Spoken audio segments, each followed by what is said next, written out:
Everybody, welcome back to another episode of the Veteran Influencers Podcast. You know what I'm saying? We got a special guest that we're going to introduce here in a little bit. But for those of you that have never been here before, welcome, welcome, welcome. For those of you that have been here before, you know what I'm saying, welcome back and thank you for taking time out of your day to enjoy another episode, whether you in the car, whether you're at work, you know what I'm saying, acting like you working, but you really ain't. You know what I'm saying? You know, your boy Chris Levine. And I got a special guest here today. His name is Danny Limelight Rivera. And so, yeah, you got to roll the R or it don't count. You know? So you might have to help me with this first part. So Danny has done professional wrestling for AEW, New Japan Pro Wrestling, is an actor and a stuntman, and he was actually referred to me from one of my recruits, that's what I'm saying when they talk about how Lennox is one of my recruits. I don't know if he told you that, but the Marine Corps, the world is so small that, you know, when you treat people good, man, they put people like Danny, you know what I'm saying, you know, in your circle, and it's definitely amazing. I know it's gonna be an amazing interview, and I know he has such an amazing experience, and this is an amazing opportunity for me. So everybody, ladies and gentlemen, Danny Limelight Rivera. Hey, mi gente, what's going on? Yo, Chris, what's happening? Everybody on the, Veterans Influence tuning in. Thank you for tuning in. It's a pleasure to be on here, bro. Fellow hat to fellow hat. You know what I'm saying? This is dope, man. When he told me about it, man, I was like, yeah, I'm down. I immediately hit you up, and I'm glad we finally found the time to sit here and talk, chop it up one-on-one. And I appreciate the introduction, man. You made me sound like a superstar, bro. Oh, you are a superstar. You know what's honest is somebody had to tell me that the other day. I had an interview last night, and the dude was gassing me up. I'm like, bro, what you up for? He's like, bro, like, you don't understand. Like, you're an amazing person, and you are a superstar. So, from me to you, you're a fucking superstar, man.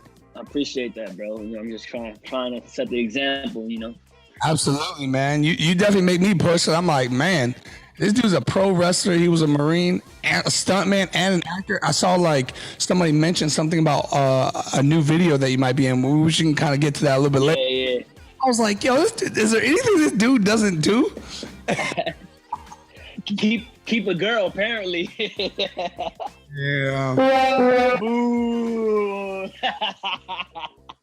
Hey, man, it happened to the best of us. I mean, you can't really see because of my background, but I'm in an empty apartment right now. I haven't even unpacked, so, to each their own. Sometimes you get more than everybody else in the household,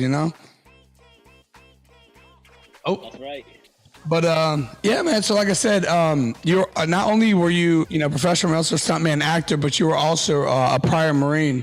So that's gonna help me to kind of like blend all this in. But so let's start from like early life. So I see that you were born in Brooklyn. You know what I'm saying? What was that like? Yeah, you know what I'm saying? Mi gente, I was born in Brooklyn, New York in the early 90s. I grew up in the south side of Williamsburg by Marcy Avenue. And yeah, man, growing up, I was, small, humble Puerto Rican family, spent a lot of time at my grandma's house. My pops was a dope boy. My mom, was a college dropout. My dad was a high school dropout, you know what I'm saying? So like, it was, a little crazy, little upbringing. We had a big family. I had a younger sister. I had a younger brother. I had an older brother from a different moms. But my pops, he had 13 brothers and sisters. So I had a lot of cousins. you know what I'm saying? A lot of uncles and aunts. My mom, she had 2 siblings, and they didn't have kids till I was a little bit older. So growing up, man, I would walk to school at 8 years old, you know what I'm saying, over the bridge. Stop at the bodega, get me, a little sub, some soda, a coffee or something like that. And I spent a lot of time at my grandma's house. I was a grandma's boy. She took care of me. She gave me money when I needed it. I would take the $5 she gave me. I'd go to the bathroom in school, shoot dice, try to make some money to get me some sneakers and shit. But I will say, like, my family, my pops and my moms, like, they did their thing to keep me and my siblings, good. Like, my pops would always get me comic books. That was like my thing. I love reading comic books. More specifically Spider-Man. So he would always, come home with some Spider-Man issues or some action figures from like KB Toys and shit from back in the day of like, my favorite superheroes and stuff like that. And I played sports growing up. Growing up, I boxed and I played baseball. My pops was like my baseball coach. It's funny because like, I went to try out for the team with my boys, and we sucked so bad nobody picked us up. So my pops went. He paid.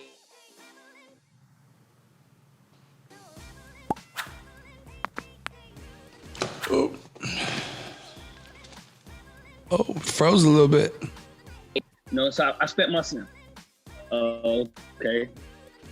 I spent playing sports in the summer, and going to school, being a little knucklehead, trying to, run around and do dumb things. And it was the atmosphere, but also, I was just living in the moment and just wilding out as a little kid.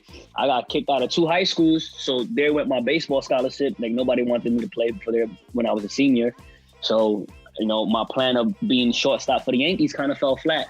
But when I was a kid, I was always a fan of wrestling. Like, my first memory was 1997 Bad Blood. It was Undertaker versus Shawn Michaels in Hell in a Cell. It was the first Hell in a Cell match. Bro, they don't know about that. You know what I'm saying? Yeah, and that was when Kane finally made his debut, and he came and he like ripped the cage door open and started fucking Undertaker up. So I got so emotionally invested into the world of professional wrestling at a young age. I would wrestle with my sister. I'd wrestle with the little wrestling stuffed animal toys and stuff like that. I'd be jumping on my grandma's couch. She'd be losing her mind. Yeah. So that was where my love for wrestling started as a kid. When I couldn't play baseball, I was like, I guess I'm joining the Marine Corps. And the way that came about was this dude in my school. So I had, like I said, I got kicked out 2 schools. So my senior year, I was in my 3rd school. I didn't really know nobody like that. I sat at a lunch table and this dude came up to me, was just trying to make friendly conversation. And he said, if you come with me to my recruiting station office after school, I get points. I'll buy you pizza if you come. So I was like, fuck, I love New York pizza. So I was like, I could use a free slice or 2, I need that. So I went with this dude. Yeah, hand me that. You know what I'm saying? I went with this dude to like, go. Really, I was just going for pizza. I didn't know the difference between the Marine Corps, the Army. I just knew the military. Like, I thought everybody was the Army, Yeah. And so I show up at this office, with my pepperoni pizza, greasy cheese and all that dripping. And this recruiter, his name was Staff Sergeant Rosario. His name was Staff Sergeant Rosario. He looked at me and he was like, "You can't be a Marine." And I look at this motherfucker and I'm like, my jeans were sagging. I had a white tee on, you know what I'm saying? Probably like some. Oh, you talk. I used to cut my eyebrows. I used to cut my eyebrows and shit. So like what the fuck? Like, what you mean I can't be a Marine? I don't want to be a Marine anyways. I came for pizza, dog. Like, yeah. He was like, nah, he was like, you might want to go talk to the Army recruiter across the street. And like literally like right across the little walkway was the Army and Air Force recruiting station. And I looked at him and I was like low key offended. I was like, what you mean I can't be a fucking Marine? Like you don't even know me, bro. Like I took that shit. Yeah, I took that shit to heart. And so I walked outside, outside of walking towards, the Army recruiting station. I don't even know why, because I never had any plans to join the military, but just the way that he stood there in his dress blue deltas and told me, walk over there. I said, okay. And I'm fucking walking over there to the Army now. Yeah. But before I got to the Army door, the Army recruiter came out. This man, this is going to be like, all the Marines going to get this, but if you're not a Marine, you're listening, you're not going to understand why this bothered me. But this man came out, right? He had a cigarette in his mouth, and he was like on his phone walking and like typing the number to call. He called the number, took the cigarette out, and put the phone in his ear. Obviously, Marines, we don't walk and talk on the phone. We don't really smoke and walk and stuff like that. So and he was in cami. So I just looked at that, and the image that I had from Staff Sergeant Rosario, I was like, man, this motherfucker look tight. Yeah. And I'm walking this way, and this dude just come out. It just looked so nasty to me. No disrespect to the Army, but it just looked, it was night and day between him and the recruiter. So I stopped, and I turned around, and I walked right back in the Marine Corps recruit station. I said, nah, I'm going to be a Marine. I never had any, I never had any intentions ever of being in the military, but just that shit right there to me, because to me, it registered as he thought I was that nasty. That's how I took it. Like, oh, I gotta go over there with this guy because you think because my jeans are sagging and I'm in a white tee, you know what I'm saying? That's where I belong? Nah. Right. I'm a rewind. When I was a kid, I told you, I was a knucklehead. I was a little asshole in school. My mom and dad were always threatened to send me to boot camp. Like, you remember back in the day, the Jerry Springer show, they used to have them drill instructors come and like scare the shit out the kids. Yeah. My parents will always say, I'm gonna send your ass over there. I'm gonna send your ass over there. Joke's on you, mom and dad, because my 17-year-old ass walked right back into that office and told him I'm going to be a Marine. I took the ASVAB, the practice one, scored high. This motherfucker said, okay, how old are you? I'm 17. He's like, all right, you need your mom and dad to sign. I went home that night and I told my mom, dad, I'm going to be in the Marine Corps, so can you come sign me away? My parents were like, oh, bro, I thought they were going to give me pushback. The next day, they were in the office signing my life away, bro. They didn't waste no time. They showed up, like how much signed me up. You know what I'm saying? Yeah. They were gonna pay him to take my ass, bro. You want a car? They signed me up. Yeah, bro. They were like, you want to take our daughter too? Like, yeah, bro. They signed me up the next day. I went to boot camp, you know, but like, I had some time before I left, so I was in the recruiting station almost every day doing pull-ups. When I started, I only did, like when I first signed, I was only doing 10 pull-ups. I was only doing like 80 crunches, and my mile and a half, the IST run, was like 12 minutes, bro. Nasty, dog. Like, nasty. When I had like 3 or 4 months, when I went to boot camp, I was doing like 30 pull-ups, like 200 crunches, and I was running like 9 minutes, bro. Like, so by the time I ran my first PFT in recruit training, bro, it was like 30-something pull-ups, like 100-something thing, and then my 3-mile run was like 19:20 or something like that. I never got an 18 minutes in the Marine Corps. I couldn't do that shit. But that's the work that I put in. I knew all my knowledge. I knew all that. And as soon as I got to boot camp, the presence of the drone instructors, dog, like, I knew that in boot camp, I'm going to be a drone instructor one day. I'm going to do this shit. Like, that was my goal, like, immediately.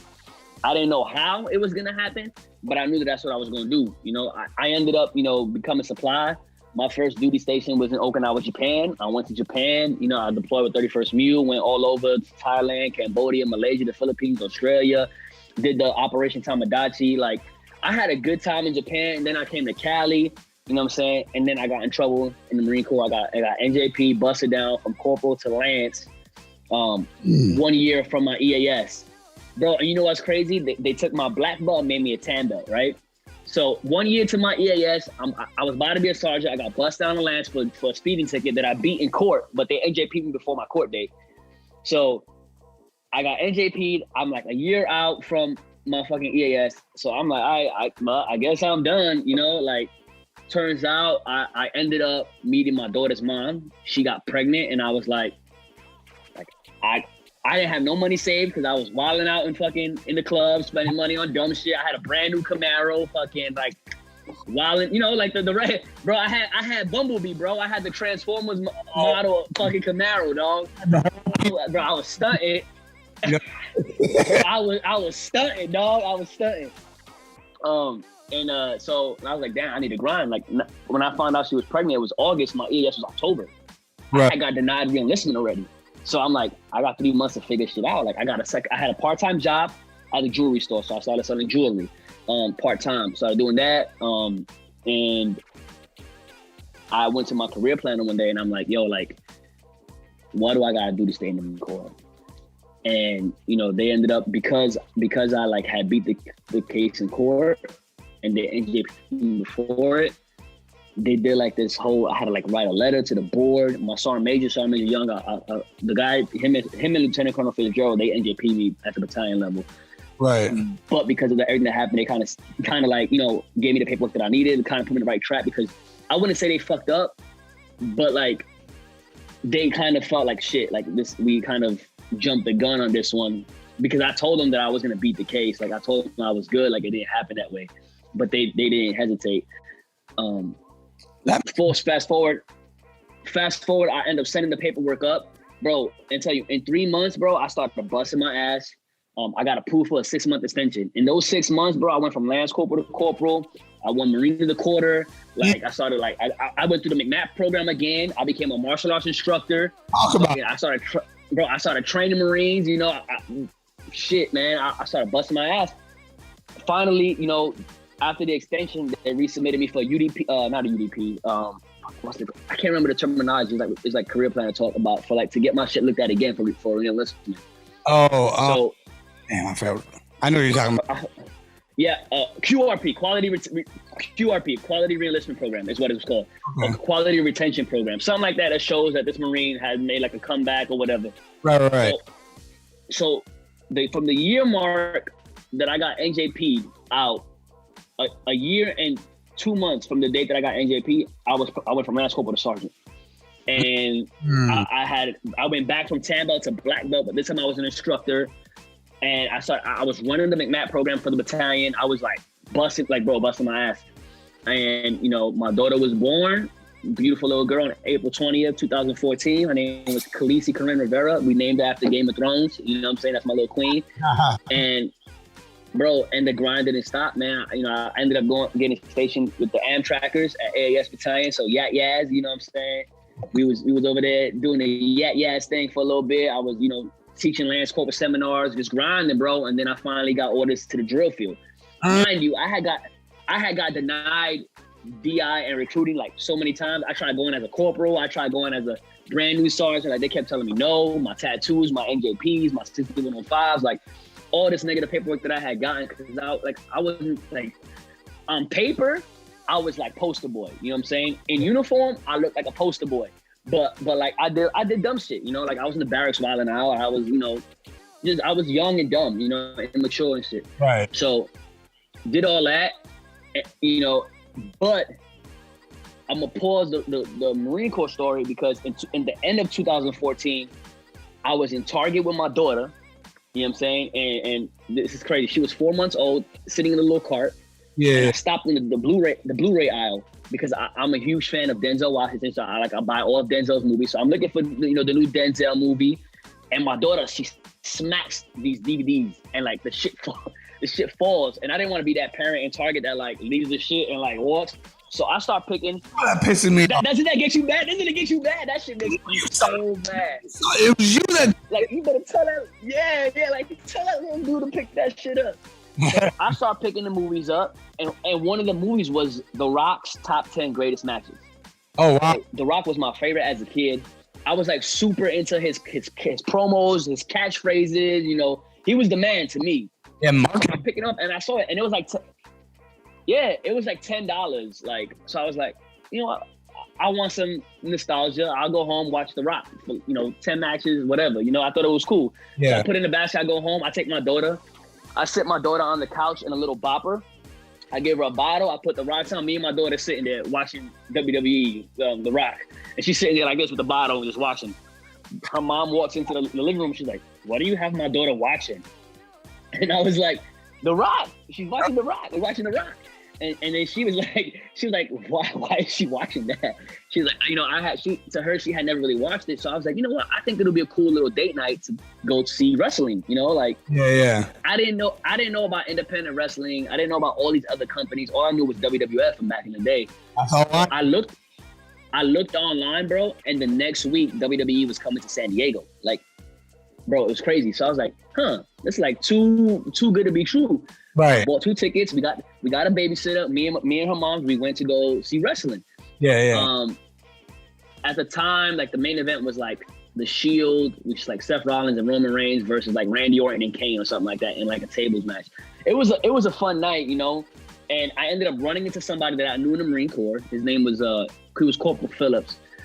And he was like, hey, Sergeant, what's up? I didn't know, you know, you like wrestling. And I was like, honestly, bro, like I haven't watched this in years, but like, you know, it kind of just came up and I just wanted to come for a little date night. And then he was like, I'm training to be a wrestler.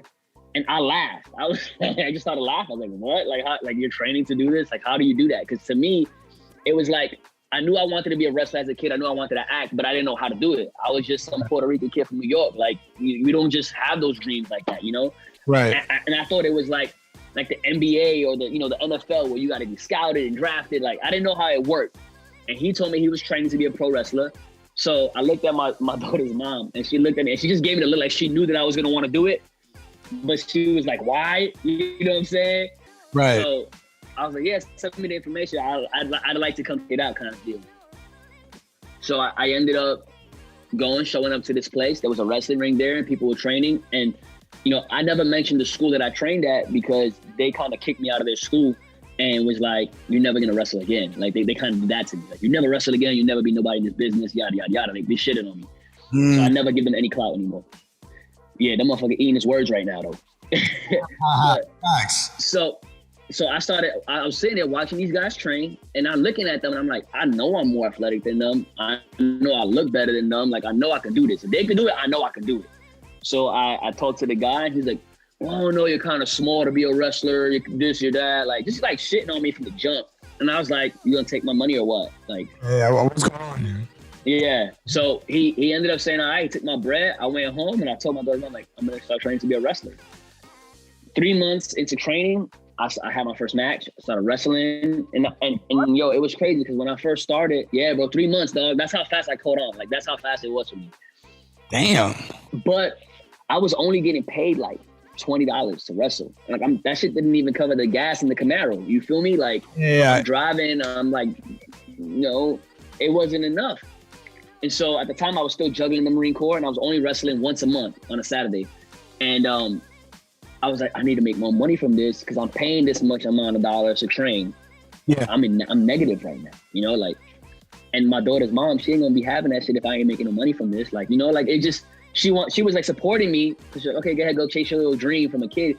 But I don't like she supported me. She actually paid for the first 2 months of my training. She actually paid for it. My daughter's mom. And so like, I'm like, man, I need to make money out of this, or she's gonna think that I'm just wasting money, like.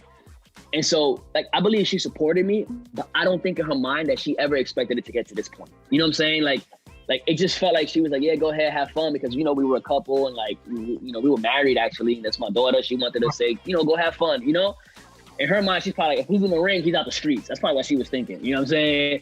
So I was like, how do I make more money in this business? I started seeing people selling T-shirts and stuff like that. And I'm like, You know what I'm saying? Yeah, the merchandise, right? So I'm like, if I can make a shirt, if I can get somebody to make a design for me, and I can put on a shirt, and I can buy a bulk order, pay X amount of dollars for the bulk, and then selling for this much, then I can start seeing some kind of profit. Right. Bro, the first batch, so I started getting real popular in the area because I'm very athletic, so the stuff that I was doing in the ring was cool. Mind you, I look at my old matches now, and I was like, damn, I fucking suck. I was trash. But back then, like, I was good for 3 or 4 months in the business. Right. And so I made my first bulk of T-shirts, and, I paid X amount of dollars to make them, and I made triple off that. I was like, oh, I came, and it was on one weekend. Like, all the fans, like, bought bro, I had made like 30 shirts to test it. That first weekend, all 30 shirts went. And I came home, and I had like, close to $1,000 of T-shirt money. And I was just like, hey, you want to go shopping? You want to go shopping or what? Like, so that happened, and the wrestling started slowly picking up. And then they kicked me out of the school. So I was like, how am I going to wrestle? They started telling people don't book me, that he's too hard-headed. He thinks he's this and that, whatever. I was cocky, but whatever. That's how the Marine Corps raised me, And so I ended up not wrestling for like a month because this guy told people not to book me. And then I get a phone call from David Marquez. And David Marquez, he's, the owner of, one of the owners of United Wrestling Network, Championship Wrestling from Hollywood, a national televised wrestling channel. And he's like, I want to hear from your side of the story, like what happened with this company. And I was like, what happened was I accepted a booking from another company, and I drove to LA to wrestle with that company, and I won a match over there. And this company here got mad because I left to go wrestle with another company and won a match over there. So it was just like some territorial thing. Like, but in my mind, I'm like, I'm not under a contract with you. I'm an independent professional wrestler. I can wrestle wherever I want. Unless you're going to pay me, you know what I'm saying? Unless you're going to pay me exclusive money to only wrestle for you, I should be able to wrestle for whoever I want. So when I told him that, I told my story, he told me he had, an idea for me. He wanted to bring me to his TV show. And in my mind, being in the business 10 months, like, I didn't say this but in my mind, like, I only been in 10 months. I don't know if I'm ready to wrestle on TV. Oof. But I wasn't about to tell this man no. I was like, let's go. The opportunity. 10 months in the business, I'm wrestling on national television. Yeah, exactly. And then it started taking off. Once I started wrestling with that company, David Marquez is a very respectable man, been in the business for a long time, worked with WWE, worked with NWA, worked with New Japan. Almost every wrestling company in the world, he's had a hand in. Some of the best wrestlers in the world, he's had a hand in. So the opinion of other people is based on that one company's word of me. started changing when they started seeing me working with this man. So I started getting more bookings. I started having better matches, started wrestling in Mexico, started like really getting myself out there. And then I got orders to go be a drone instructor, so I had to stop. So right when I started picking up heat, that shit got shut down because I had to go be a hat. So I went to MCRD San Diego. I was the honor graduate out of DI school. Hey, let's go, man. You know what I'm saying? Like that's one of my biggest flexes right there. You know what I'm saying? That's one of my biggest flexes. Cause it's crazy because me and my daughter's mom, we were kind of on the outs at this point, and she was like, "If you're not honor grad, don't come home." And I was like, "Bet, bet." She still left anyways, though. But yeah. that's no fault to her. That's no fault to her. I did a lot of stupid shit. Yeah. I was still very immature. You know what I'm saying? I did a lot of stupid shit. So I graduated on. I graduated undergrad. I went to Fatal Fox, and I started, doing my thing as a drone instructor. And like I had a come on, bro, don't do that. Hey, you know what I'm saying? If it ain't, so I started doing my thing. I was messing with you. I started doing my thing, bro. It's all good. I know how it is, and I got trained, by some real drone instructors that were about that heinous life, I want to, shout him out real quick. Stats on Young, that was the man's, and he showed me the way. You know what I'm saying? And I started training recruits, and I was good at it. I did a lot of dumb shit that I shouldn't have done. Looking back now, I let the hype, get to me. I was, like I said, I didn't mature until after that shit happened. I was still immature in my 25, 26, still wilding out, Right. And bro, but I made over 350 Marines. I broke the prac record. We broke the physical fitness record. Bro, it was a good ass time, man. Like we did a lot of good shit, and I did a lot of dumb shit. You know what I'm saying? And the whole time, like I wasn't seeing my daughter, as much as I would have liked. We were already divorced now at this point, and I was getting the itch to wrestle again. Right. So, I was like, I want to get back in the ring. I'm still here. I'm still working. I'm still working hat. I'm a J. I was a J now, and these fucking drone instructors, one day I was heinous though. I did a lot of dumb shit I shouldn't have did, but this one time, the recruits went out, bro. The shit that I did, dog. Like, if any of my recruits are listening right now, they're like, "That motherfucker was wild." Like, I'm sorry. I'm sorry.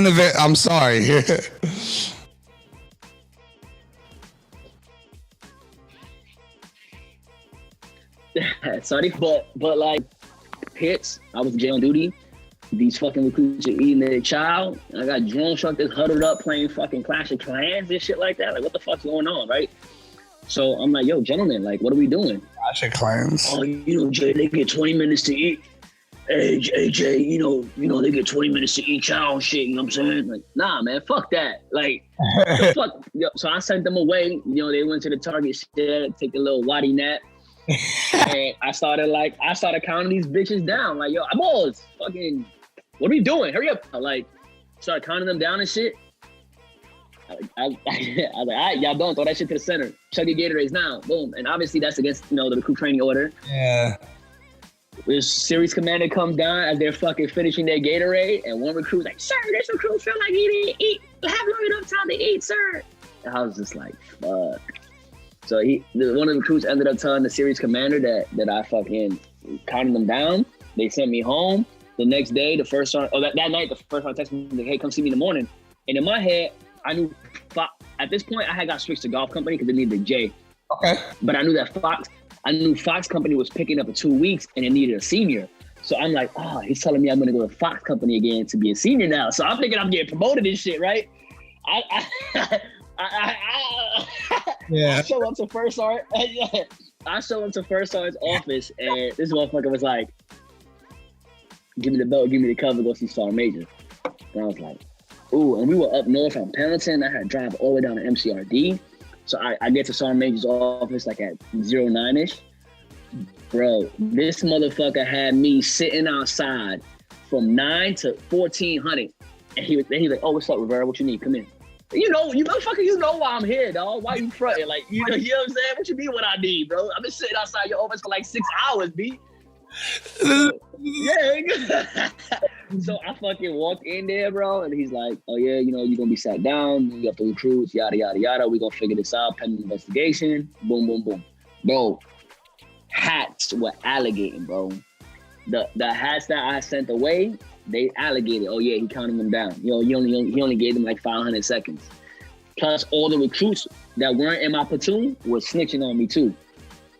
So, I was like, all right, bet. First sergeant came, the company commander, like, hey, come see us in an hour. This was like 2 weeks of this investigation, right? They already knew what they were going to do with me, but you know the game. So, yeah. So I go see the first sergeant and the company commander, and I'm thinking they about to, NJP me or give me 6105, something like that. They give me 6105. I'm like, all right, I'll sign this shit, whatever. Like, in my head, I'm like, whatever, let's just get me back on the board. You know what I'm saying? I sign it. I'm like, all right, so I was like, can I go back to my platoon now? I'm like, oh no, I'll go see Sergeant Major. I'm like, hold up. This don't feel right. In my head, I'm like, this don't feel right. Like, I just signed my shit. I accepted my responsibilities. I took full, accountability for my shit. That's one thing that I'll say about myself, that whenever I got in trouble in the Marine Corps, I always took responsibility. Yeah, I did it. Okay, yeah, okay. I take responsibility. Give me my punishment and let me get back to it, Yeah. I never was a guy that was like, oh, why me? Like, I always took my shit and ran with it. And so I fucking go see Sergeant Major, and he's like, here's your RFC paperwork. And I was like, ooh, that undergrad curse. Exactly, bro. So he gave me my RFC paperwork, and I'm like, yo, bro, I wanted to cry, bro. I felt that shit in my heart, because I'm like, bro, I'm really about to get kicked off the drill field for counting these bitches down. When the fuck do recruits get 20 minutes to eat in the range anyways? Like when? When does that happen? Never, bro. So I signed my RFC paperwork, and I leave the building, and I go see my daughter's mom, because she worked on base too. Right. And at the time we were already divorced, and I was like, yo, Miranda, I was like, bro, they RFC'd me. And she was like, what? Are you serious? Like, da-da-da. We had a whole conversation. And I remember going back to get my shit to leave for the day, and the sergeant major was like, hey, you want an extension right now, right?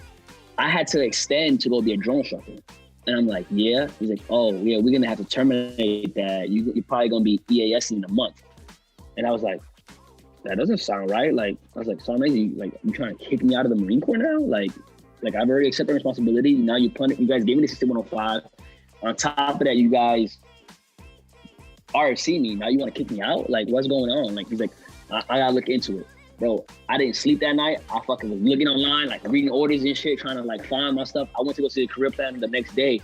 And luckily, there's an order that if you're on an extension, once your extension comes into play, you can ride it out no matter what. Right. Unless they court martial you and kick you out. But let's say I was not into my extension yet. If I was still on my regular contract before the extension started, right, then they could have canceled my extension, because I only extended to be a drone instructor. So right, luckily I was already 6 months into my extension that they had to let me stay. So they ended up kicking me to the fleet. So I got back to the fleet. Obviously, I checked in. I had one corporal and a shop full of PFCs, right? And one lance corporal. My mass sergeant knew that I got kicked off the drill field. My Marines knew I got kicked off the drill field, because the first thing I did was I walked in there and I told them straight up, this is what happened. This is why I'm here. Blah, blah, blah, blah, blah. But all of you are going to be meritoriously promoted before I leave the Marine Corps. That was my plan. I'm going to I knew in my mind that I wasn't going to be able to re-enlist, because I got RC, I've been NJP'd, I got 5 6105, I got 3 of them shits what I was going to be, bro. Yeah, bro.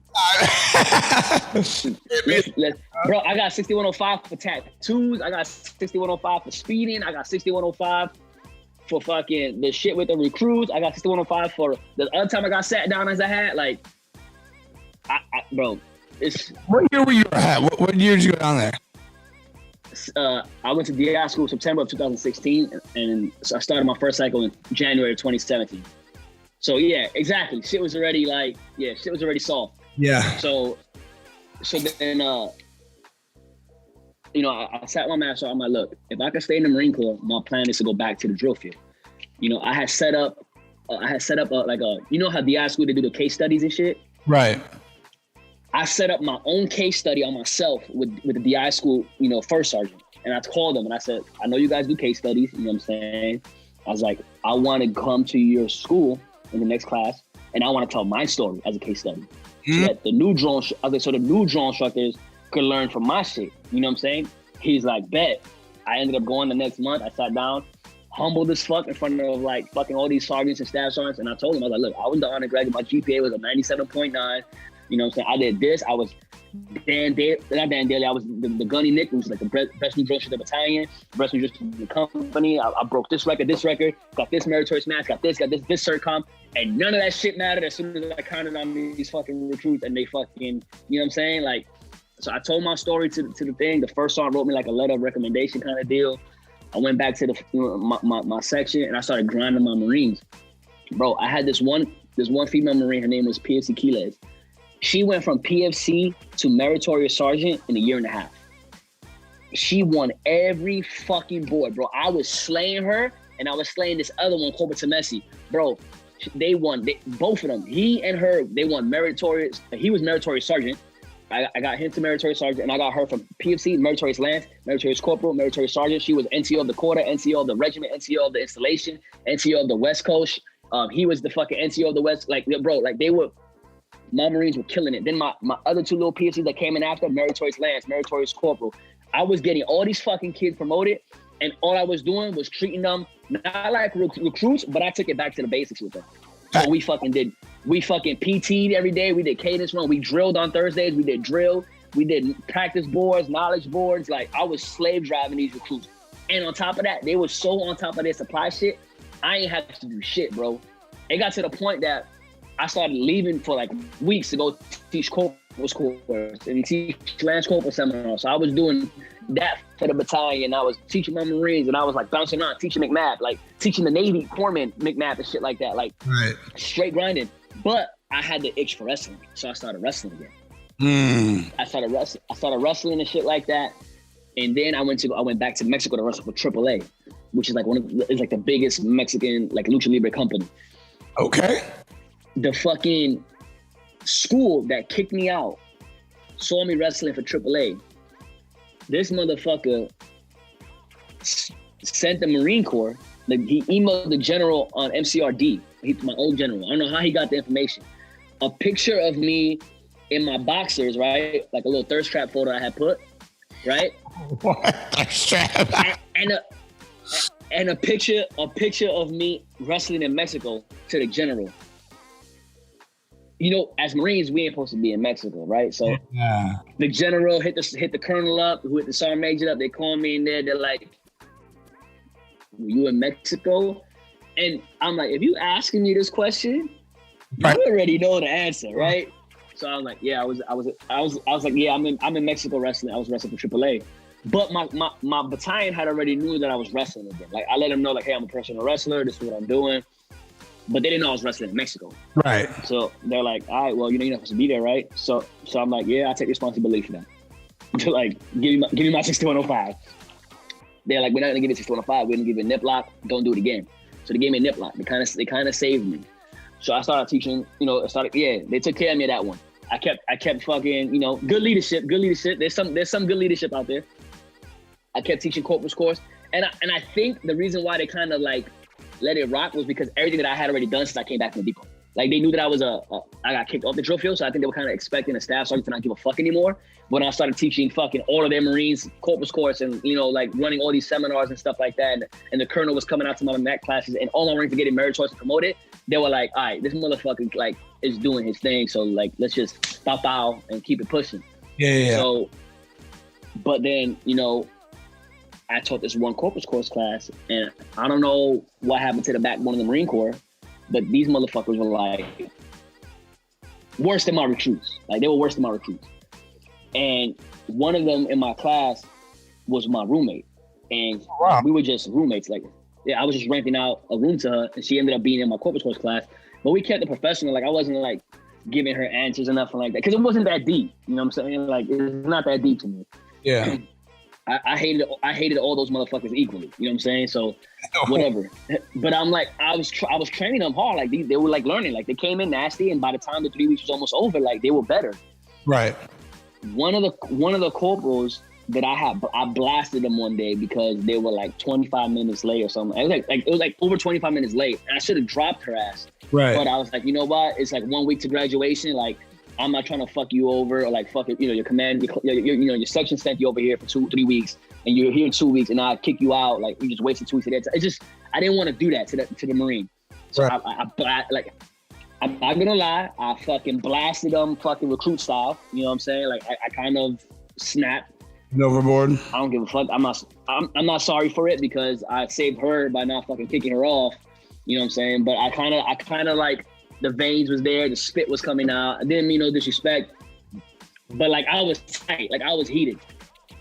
And so she found out that my roommate, I don't know how she found out. I don't know if she went to my Facebook or like went to the other girl's Facebook, but somehow she found out that was my roommate. Yeah. So she alleged to the first sergeant, she alleged that I was showing favoritism to her because she was my roommate and she was a corporal. Why is a corporal roommate with a staff sergeant? Like all this craziness, right? So now I'm like, what the fuck? You know what I'm saying? Like, so they launched this whole investigation on me. Mind you, I had just started my acting and stunt career because I had just had my audition with Marvel. My first audition ever was with Marvel. Right. For the Marvel Live stunt show, right? So I went to audition as Spider-Man. Big flex, right? You know, my first one, get it. The final, me and one of them was my fiance. I'd say now, she was one of the ones competing, but she was like going for another role. And then this investigation kicked off, and I was like I knew already that I had been in trouble so many times that I was like, they're gonna fuck it. But I knew that there was nothing between us because it was just professional. You know what I'm saying? Right. Long story short, somehow they opened Danny Limelight's Pandora box, and they had found like a bunch of females that I used to fuck with back in the day that, you know, whatever. You know what I'm saying? Like that were not of the appropriate rank and shit like that. You know, when I was a drill instructor and I was knocking down these fucking corporals and shit like whatever. You know, like. All these bitches wanted to allegate on me. Oh yeah, I had sex with him. Oh yeah, I had sex with him. Like all this shit, bro. And so now I'm like, bro, I knew I was fucked. Like I knew I was fucked. And so I took responsibility. I'm like, look, nothing happened with me and this corporal. She's just my roommate. You know what I'm saying? Like it's been professional. She hasn't received any favoritism or nothing like that. Right. But I understand that this could be perceived as an unduly familiar relationship. So I take responsibility for it. Right. I didn't think what happened next was gonna happen. These motherfuckers hit me with a 6105. I was like, okay. And then the next day they called me and told me they're gonna kick me off the Marine Corps. So I was like, okay. The year before I just bought my house. Luckily, thank God, I just bought my first property. And so I had that done for me. So I at this point was like, okay, they're gonna kick me out. I'm not gonna win this one. You know what I'm saying? Like I have been in trouble too. No matter all the good I did a lot of dumb shit. So like there's only a matter of time before, you know, my time's up, you know? But what I had noticed was that 3 months in a row, I had made the same amount of money wrestling that I was making as a staff sergeant with, you know, BAH and shit like that. So I'm like, if I'm making this much money part-time, you know, only wrestling on weekends, you know, and not counting when I have duty on the weekend and shit like that, I wonder what would happen if I just did this shit full-time and like betted on myself. So I didn't panic. I took responsibility for it. There was this whole process. I told the colonel, I said, look, I'll waive the board if you just give me a general and let me get out of here. Because obviously I want my benefits, you know what I'm saying? Yeah. He was like, he's like, you can waive the board, but I want you to get an OTH. Like he was set on like fucking for whatever reason.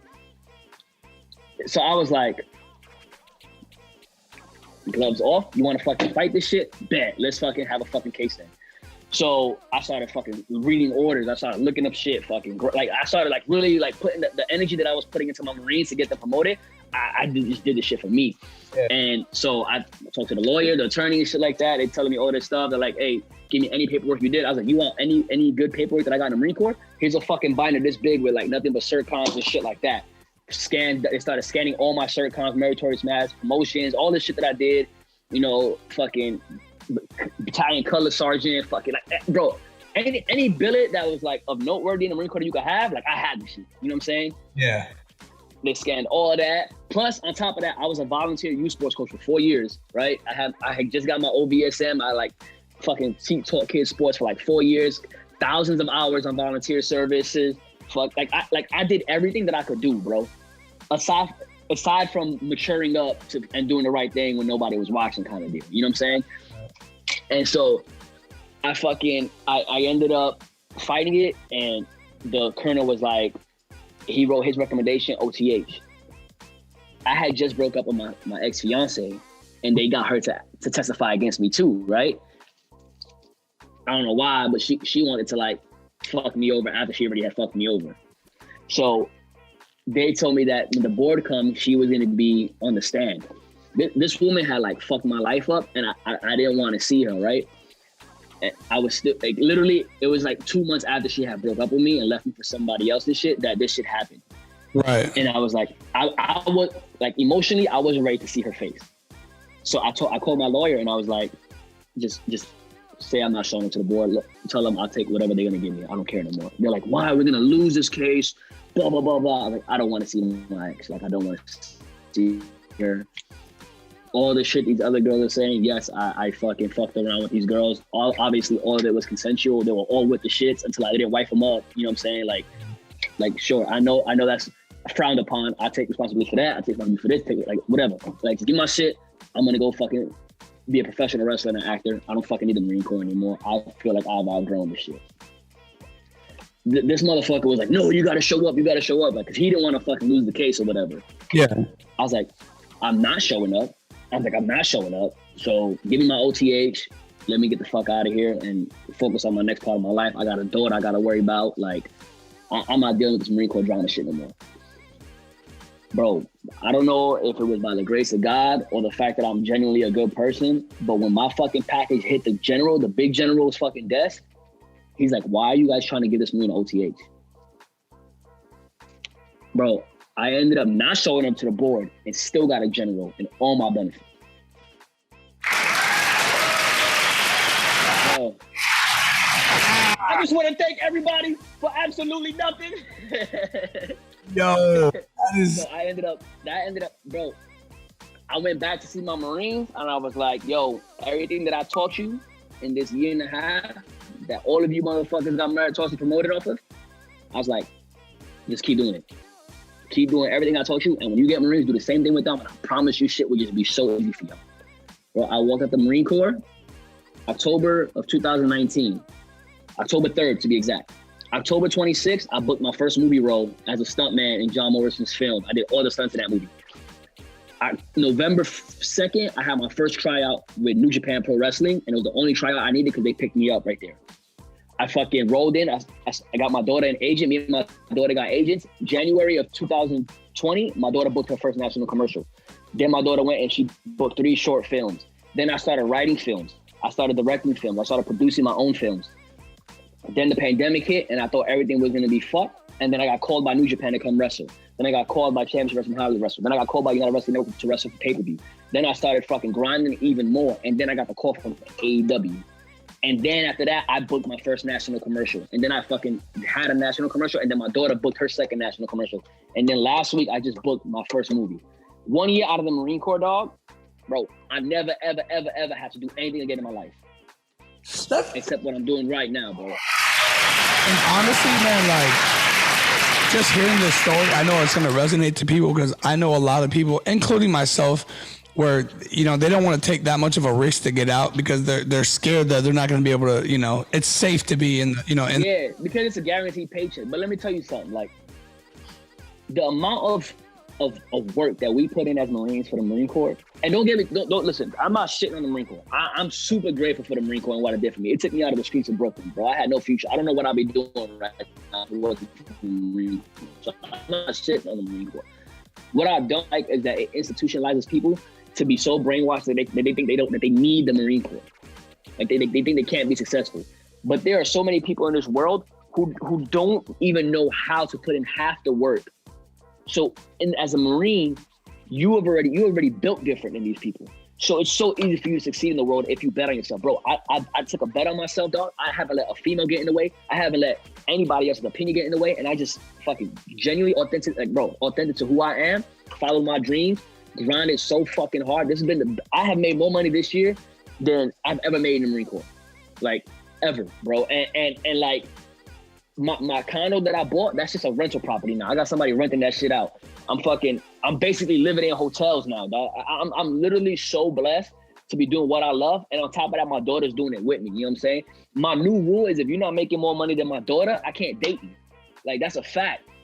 That's a real flex right there. I can't date you if you're not making more money than my 6-year-old daughter. Yo, that's great. That's a crazy way to look at it. And not only are you doing this for yourself, a dream that you had. Daughter, bro, she doing it with me, dog. You're bringing somebody up with you, man. To me, that's what the whole concept of generational wealth is when you start bringing people along with you that have your interest in mind. And you know what's crazy? I got my own team, bro. My roommate PJ, bro. Shout out to my roommate PJ. Any of the films that I write and produce, he does all the music for it because he's a producer. So I put him on. My boy Miko, if I could have him, I have him direct all my films. Bro, I always remember the people that were there for me, so I always bring my people with me, bro. Because it's about like not forgetting where you came from, not forgetting who was there for you from the jump. Bro, right now, I've been in a hotel. I don't know how long I've been on the road, like the last few months, and my roommate's at the crib with my dog, bro, taking care of my dog. He don't need to do that shit, but he's just holding it down. So obviously, now that I'm on the up, nigga, he on the up. You know what I'm saying? Like, that's how it is. It's about building a team, being real to who you are, and like, don't get it twisted. Like, I'm not one of those guys that try to like flex and be like, oh yeah, I got this money, I got this, I got that. Like, that's not who I am. Like, I've been grinding and scratching the corner since I was a kid, shooting dice in the bathroom to get some bread. And now that I'm here, it's because I worked for it. I've been true to who I am. And bro, this year that I have been so blessed that this year, for the first time, what I'm doing is to give back. Any single moms out there whose baby daddy is not in the picture, not doing anything for the kids, I want to help bring Christmas to your kids. So if you're a single mom that, you know, you're struggling, need help, your kids need something, hit me up, DM wise, whatever, and I want to try to send something for your kid for Christmas. This is the first step that I'm doing to give back, you know what I'm saying? And that's to me, like, that's what it's about. Once you're making it somewhere, being able to provide and not forget where you came from and giving back. So my first step this year is obviously giving back to the single mom, because my daughter, her mom is incredible. You know, shout out to my daughter's mom. And I know that I've been on the road a lot and shit like that's a bit difficult, but I know that there's a lot of moms out there that don't have, you know, a father that's as involved in their kid's life like I am with my daughter. Me and my daughter, that's my tag team partner for life. You know what I'm saying? So I this year that may be needing some financial help for the holidays. Dude, oh my, listen, that is so huge, man. And, you know, I've always said that one of the things that I want to do with the veteran influencers, just the whole brand and the whole foundation, is I want to get to a point to where I'm like, my brand is so big that when somebody shows up on my show, automatically 10,000, 20,000 followers, automatically, like, people are like going to the site, purchasing their, you know what I'm saying? Like, you know, I always like Joe Rogan. You go to a Joe Rogan show, you may not be the most known person, but when you leave that Joe Rogan show, a lot of people are going to know about you because that show is so huge. You know, they have a big foundation, such a big platform. I want to be at that at some point with this and with media. So, hell yeah, bro. You gotta keep grinding, bro. Like, you're doing it already, man. Like, and I think the moral of like my story is like betting on yourself, believing in yourself, taking responsibility for anything that you did that might have been fucked up, and then pushing through. You know what I'm saying? The setbacks is a setup for the comeback. And as long as you grind, and even like, look, like, I was rock bottom, bro. Like, even when you hit rock bottom teaches you lessons mountaintops never will, and that makes you hungrier. You know what I'm saying? And now, like, my biggest inspiration is my daughter, yo. Like, She's super smart. She's doing her thing, and obviously she's looking at me. We in the same industry. She loves wrestling. I'm pretty sure she's gonna be a professional wrestler too. She's gonna want to do it because she's seen Daddy do it. You know what I'm saying? When I was a drill instructor, she said she hated nasty recruits. Those are her words. I hate nasty recruits, Daddy. You know what I'm saying? Good, me too. You know, but now that I'm wrestling more and I'm acting, she wants to do it and she's doing it. And honestly, she's doing better than me. So it's about breaking generational cycles. You know, I know her mom is proud of her. I know her grandparents are proud of her. Like, she's 6 years old. By the time she's 16, man, she ain't gonna have to worry about nothing ever. No man, no woman, whatever she's into, you know, I'm all for it. But she ain't gonna need nobody is the point. You know what I'm saying? And she's always gonna know that Daddy got her. And I just, you know, I feel blessed, bro. I feel so good. Right now, I'm getting like fucking goosebumps talking about it because my story's crazy. My story's wild, but it's real. And I don't know if I'm like, you know what I'm saying, supposed to be this person, obviously, but there's so much more that I want to do in this life. And it's going to take a lot more work. I've had an amazing 2020. I had a 2020 vision, and that shit, everything that I've done this year surpassed what I envisioned for myself. And the only thing I could do now is make 2021 bigger. That's so crazy. I've been seeing all these posts about like, oh, you know, and memes about 2020 about how terrible the year is. But to be honest, like, I look back at all the things that I've done in 2020 that if it wasn't for the time that I had quarantine, probably wouldn't have got started. Yo, facts. Wouldn't have done it. Yep, facts, bro. And you know what it was for me was that like the Marine Corps shit, the mentality of why am I sitting on my ass flipping through channels on Netflix? Just because the world is slowly being shut down. Like there's still things you could do. So instead of being lazy, I was working out, doing home workouts, you know, home workouts, you know, grinding stuff, staying in good shape so that when I got the call to go back to wrestle, I was ready to rock. I didn't have to be like, oh man, I need a couple more months to get back in shape. Like I was in the best shape of my life. You know, I was staying productive with writing films and stuff like that. Man, I feel productive. And I think that if people stop looking for excuses and look for resolutions, much better. No, crazy, bro. But I'm happy, man. And I got to get ready to roll out now because I got to be at the venue in 30 minutes for some more AEW. So I appreciate you. I appreciate you bringing me on the show, bro. We definitely need to do this again. Shout out to Chris Levine. And if anybody, man, wants to keep in touch with me and follow me, you know, Instagram, TikTok, Twitter, at Danny Limelight. And if you want some dope ass merchandise, go to prowrestlingtees.com/Danny Limelight. I'm putting on for my city, for my culture, obviously, you know what I'm saying? Mi gente, we here. And you know, just got bigger things coming in 2021 for real. Yeah, hey, at some point, send me some of those links, man, so I can support, man. Got you, bro. I'll hit you in the DMs, bro. I appreciate you bringing me on, Papa. Appreciate you, brother.